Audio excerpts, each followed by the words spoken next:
Barakatah Yahweh, Barakatah Yahweh Shai, Barakatah Yahweh, Barakatah Yahweh Shai, Barakatah Yahweh, Barakatah Yahweh Shai, Call Law, Yahbashim Yahweh Shai, Bashim Kadash, Yahbashim Yahweh Shai, Bashim Kadash, Barakatham.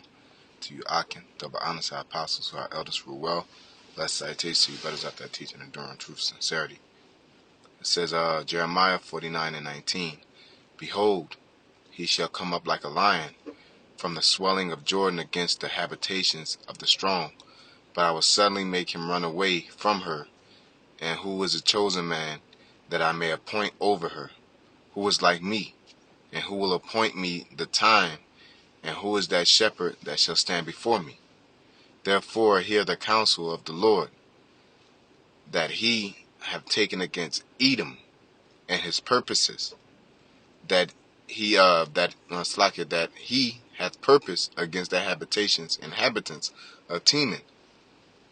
Surely the least of the flock shall draw them out, and surely he shall make their inhabitants desolate with him. The earth is moved at the noise of their fall, at the cry, the noise thereof was heard in the Red Sea. Once again, call Law Yahbashim Yahweh Shai, Ba'ashim Kadash. This was read because we're dealing with prophecies coming to pass. As you see in the article that I'm going to present in post-production, let's see, I'm going to read the article as I read also. It says here on RT News, this came out May 8th of this year, about 9:15. But it says, Israel denied involvement in the killing of Iran's General Soleimani, but a new report says it helped the U.S. in the assassination. All right, and it's ironic that the brother did, the elder Salakia, the elder the Zaquan did a lesson on this. The least shall draw them out, more pursuing to them kicking Israel out and dealing with Syria, and things like that. Now you got Iran, okay, and then within the scripture it mentions the Red Sea, okay, in post-production, I have it lined up properly that you can see, where the Red Sea lies, you know what I'm saying. That's also Saudi Arabia, okay, which is where the Valley of Judgment, you know what I'm saying, Jehoshaphat, the Most High's judgment. It's like it. Matter of fact, we're gonna get that. I want to get it the right way. So we're gonna start off in Joel chapter 3. We're going 3 verse 2. It says, matter of fact,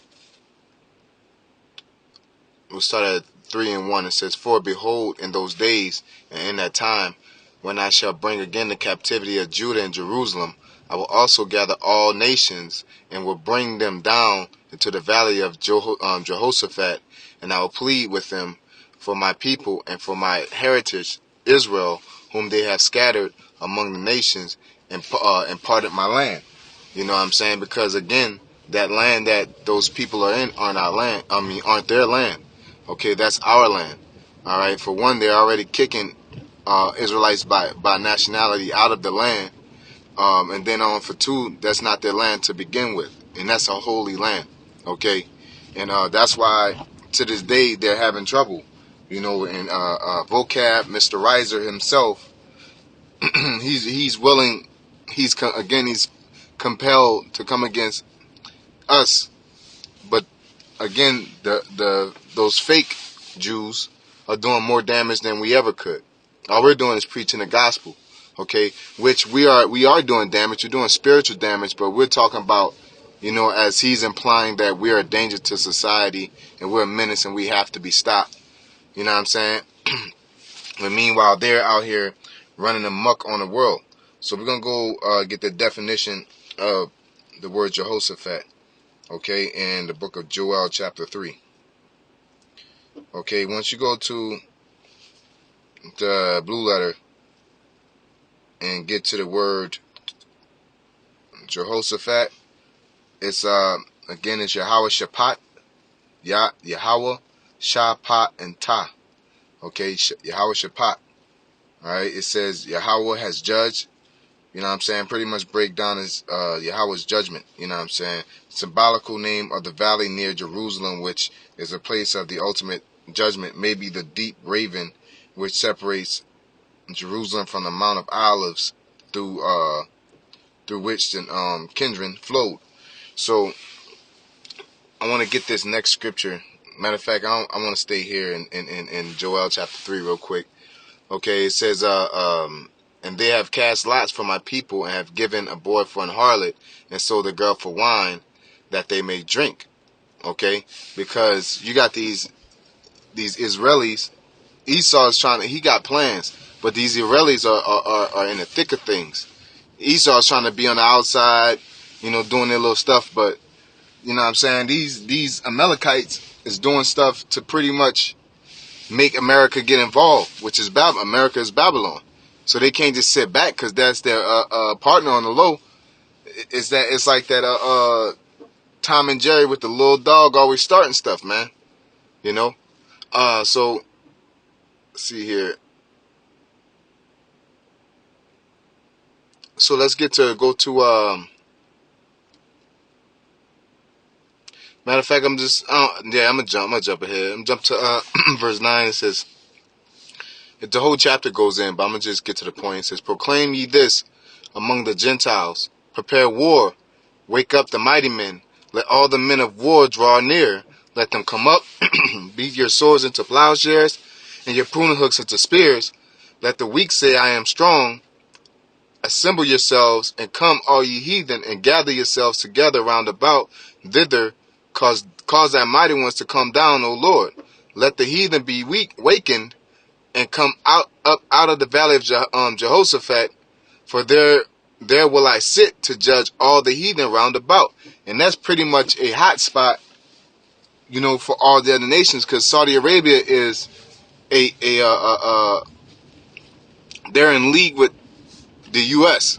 So if the U.S. can land on any soil, it'll be Saudi Arabia. But at the same time, you got the heathen round about. You got, Africa, you got Turkey. You know what I'm saying? You got the Middle East, you got China, you know what I'm saying? The Persian Gulf is right around the corner. You got Russia. Everybody, that's a spot. Once you land on that land, you pretty much connected to go down with anybody, right? It says, let's see here. It says, put ye in the sickle, for the harvest is ripe. Come, get you down, for the press is full, the fat overflow, for their wickedness is great. Okay? Multitudes in the valley of decision, for the day of the Lord is near in the valley of decision. All right? So it's pretty much going to be a judgment. It's going to be it's going to be a cleansing. Let's put it like that. It's going to be a cleansing. You know what I'm saying? All this is going to happen, and it will happen. All right? And this article proves that we're in the last days, man. I'm talking about knocking at the door. All right? Like again, it says Israel went to great lengths to distance itself from the drone assassination of Qasem Soleimani last year. However, a new report on the planning and execution of the Iranian general hit claims that Israel was involved. Soleimani, who commanded the Iranian Revolutionary Guards Corps Quds Force, was wiped out by an American drone near Baghdad airport last January. His killing brought the U.S. and Iran closer to open war than at any time in recent years. And according to Yahoo News article published on Saturday, was in the planning stages since the earliest days of the Trump administration. All right. So it's based on interviews with 15 current and former U.S. officials. The article pieces together efforts to take. I'm gonna just jump ahead because it's pretty much going over all that. Let's see here. It says I'm gonna go down to. It says Israel has repeatedly denied involvement in the Soleimani strike, the assassination of Salami, isn't an Israeli event, but an American event. We were not involved and should not be dragged into it.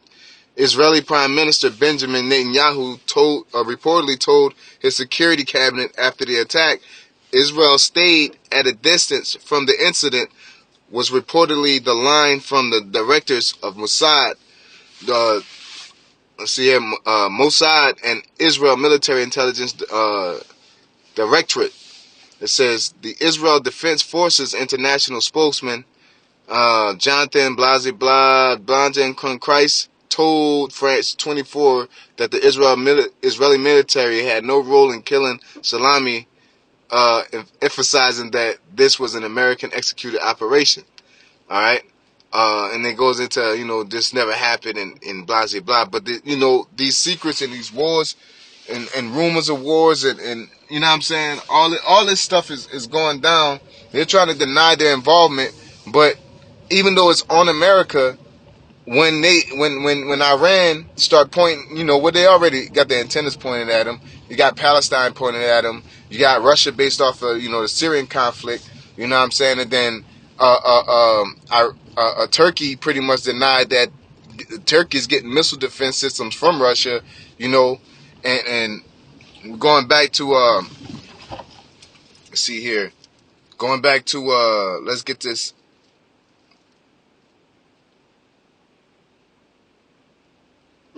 Salakia.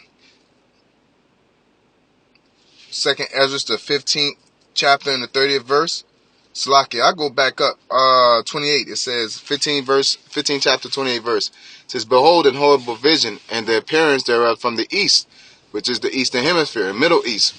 It says, where the nations of the dragons of Arabia shall come out with many chariots, and the multitude of them shall be carried as the wind upon the earth, that all they which hear them may fear and tremble. Also the Carmanians raging in wrath shall go forth as wild boars of the wood, and with great power shall they come and join battle with them, and shall waste a portion of the land of the Assyrians. Okay, so that's pretty much them Arabs, man. You know what I'm saying? The Middle Easterners. Okay. See, I'm trying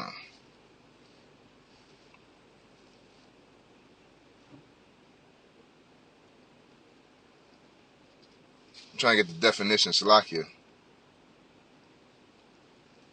Okay, so once you go into the dictionary.com of Carmanian, it says a member of an ancient people that probably lived north of the Persian Gulf. Okay? Remember, Satan messing with my phone, man. Got me jumping all out my shit, man. There we go. Yeah, it said that they're north of the Persian Gulf, but it's pretty much, what I'm saying, the Arabs, and you got the forget the guys in Turkey, the Syrians or Assyrians. I get them mixed up. You know what I'm saying? But the Persian Gulf, again, if you go north of the Persian Gulf on your map, it's around Saudi Arabia. You know what I'm saying? Well, you could say north of the Persian Gulf is, Iraq, Iran, Kuwait, and all these areas, man. You know what I'm saying? And it's very hostile over there. All right, but Saudi Arabia is kind of keeping it cool by letting America come in and out, but at the same time, America's doing all kind of BS and stirring the pot. And then you got Israel that's constantly doing it, and it's just pretty much both of them involved. Okay, I was reading an article the other day how they was talking about how American ships shot at Iran for getting too close to it while they were in the Persian Gulf. How the U.S. ship gonna shoot at an Iranian ship for getting close to them, and the U.S. ship is in the Persian Gulf? You're in their backyard. You know what I'm saying? Like somebody grilling in your backyard and won't fight you because you up in asking them what they're doing back there. You know what I'm saying? Like it's it's free land or whatever. Like, nah, man, you tripping, you know. So at the end of the day, man, we're hey, that you got. We always talk about the thermonuclear missiles, but this is going to be that a part of that Third World War too, also, which is going to be boots on ground and shooting and you know, pretty much a ground war. You know, it's also going to happen.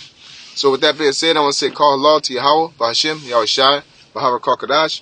Also want to say double honor to our apostles, who are elders, who rule well. Also blessed salutations to you brothers out there teaching and enduring truth and sincerity. Shalom.